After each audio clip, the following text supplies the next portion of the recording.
BJP ప్రభుత్వం రాజకీయం చేస్తుందని మంచిర్యాల ఎమ్మెల్యే కొక్కిరాల ప్రేమ్సాగర్ రావు విమర్శించారు.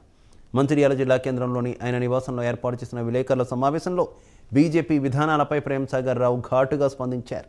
రాముడి పేరుతో రాజకీయం చేస్తే కాంగ్రెస్ పార్టీ చూస్తూ ఊరుకోదని చెప్పారు. కుల మతాలకు అతీతంగా దేశ ప్రజల ప్రయోజనాల కోసమే కాంగ్రెస్ పార్టీ పనిచేస్తుందని తెలిపారు.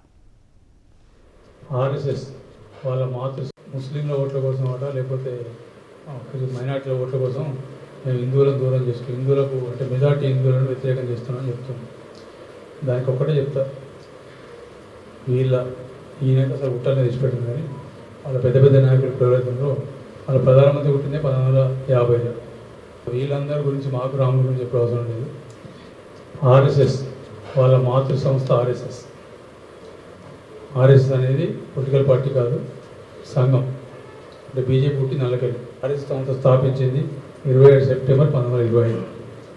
సో దానికన్నా ముందు ఆర్ఎస్ఎస్ లేదు, బీజేపీ లేదు, ఏజేపీ లేదు. దీని తర్వాత భారతీయ జనసంఘం ఫస్ట్ పొలిటికల్ పార్టీ ఆవిర్భావం చేసింది 1951లో. 1980లో కలబురగంపై ఇసుకపోయి ఎవరి కూరలు తీసుకుపోయిన తర్వాత వీళ్ళ కూరతో భారతీయ జనతా పార్టీ పెట్టింది. వీళ్ళు రాముని గురించి, రామాలయం గురించి అసలు అవన్నీ మాకు ఎప్పుడు అవసరం లేదు. ముస్లింల ఓట్ల కోసం